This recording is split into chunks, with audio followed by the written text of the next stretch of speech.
Citizenship amendment act 2019 पास हुआ था तो बहुत सारी मिस इन्फॉर्मेशन क्रिएट हुई थी।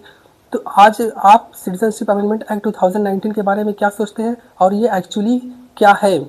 Let's see. सिटीजनशिप एक्वायर करने के 5 तरीके होते हैं, उनमें से एक तरीका नेचुरलाइजेशन होता है। अगर आपको नेचुरलाइजेशन के थ्रू सिटीजनशिप पानी होती है तो उसकी कुछ क्वालिफिकेशंस होती है।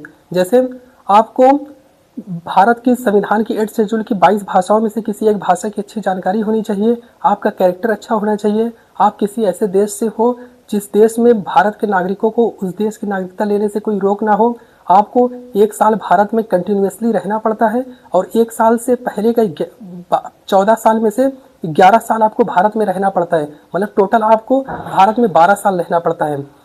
लेकिन इसका कुछ एक्सेप्शन होता है। जैसे अगर आपने science, art, literature, philosophy, world peace and progress में कोई डिस्टिंग्विश्ड सर्विस दी है तो सरकार आपको ये जो 22 भाषा सीखने की जो 22 भाषा में से कोई एक भाषा सीखने की जो रिक्वायरमेंट है और जो 12 साल आपको भारत में रहने की जो रिक्वायरमेंट है, इसको छूट देकर आपको तुरंत नागरिकता दे सकती है। लेकिन आपको science, art, literature, philosophy, world peace और प्रोग्रेस में कोई डिस्टिंग्विश सर्विस देना होता है। जैसे कोई सिंगर है, कोई म्यूजिशियन है, कोई राइटर है, कोई पेंटर है, कोई वर्ल्ड पीस में कोई डिस्टिंग्विश सर्विस दिया, उसको तुरंत दे सकती है।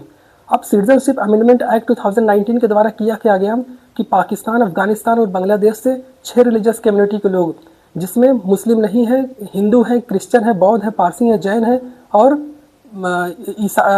हिंदू, सिख, क्रिश्चियन, बौद्ध, जैन, पारसी, ये 6 रिलीजियस कम्युनिटी के लोग हैं।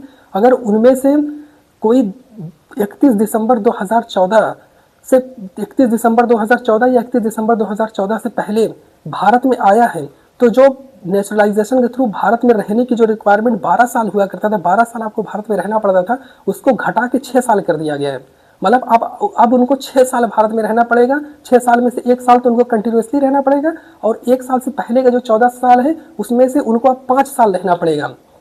ये उन लोगों के लिए जो 31 दिसंबर 2014 से पहले आए हैं। इसमें 6 रिलीजियस कम्युनिटी के लोग हैं और इन 3 देशों से, पाकिस्तान, अफगानिस्तान, बांग्लादेश से। अब सवाल ये खड़ा होता है, अगर मुस्लिम लेना चाहे तो मुस्लिम अगर लेना चाहता है इन तीनों देशों से तो उसके लिए वही 12 साल ही है, उसको भारत में 12 साल रहना पड़ेगा। और अगर 31 दिसंबर 2014 के बाद कोई भी आना चाहे, चाहे वो हिंदू हो, चाहे मुस्लिम हो, चाहे क्रिश्चियन, पारसी, कोई भी, उसके लिए 12 साल है। बस जो लोग 31 दिसंबर 2014 से पहले जो लोग आए हैं उनके लिए जो रिक्वायरमेंट 12 साल हिंदुस्तान में रहता था उसको घटा के 6 साल कर दिया गया है।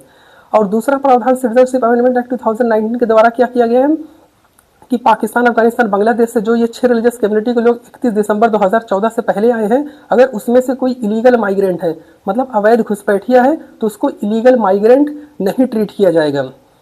अब सिटीजनशिप अमेंडमेंट एक्ट देश के कुछ हिस्सों में लागू नहीं होगा। जैसे जो इंडिया के जो राज्य ILP इनर लाइन परमिट के तहत आते हैं, inner line permit Bengal eastern frontier regulation 1873 के तहत इशू किया जाता है। इसमें अरुणाचल प्रदेश, नागालैंड, मणिपुर और मिजोरम आते हैं। यहाँ अगर किसी भारतीय नागरिक को यहाँ जाना होता है तो उसके लिए ILP इनर लाइन परमिट चाहिए होती है, तो ये यहाँ पर लागू नहीं होगा। इन 4 राज्य जो इनर लाइन परमिट के तहत आते हैं इसमें लागू नहीं होगा और 6th शेड्यूल एरिया में लागू नहीं होगा। 6th शेड्यूल एरिया में भी भारत के 4 राज्य आते हैं, असम आता है, मेघालय आता है, त्रिपुरा आता है और मिजोरम आता है। असम में बोडोलैंड, जिसमें असम के 5 डिस्ट्रिक्ट आते हैं, ये आता है, कार्बी एंगलोंग आता है और दीमा हसाऊ आता है और पूरा मेघालय ही, ऑलमोस्ट ऑल मेघालय ही 6th शेड्यूल एरिया के तहत आता है। गारो, खासी, जयंतिया हिल्स आता है। त्रिपुरा का 70% जो है 6th शेड्यूल एरिया के तहत आता है और मिजोरम पहले से ही ILP, मिजोरम में ILP इनर लाइन परमिट भी लगता है और ये 6th शेड्यूल के, मिजोरम में 3 एरिया जो है वो 6th शेड्यूल के अंदर भी आता है।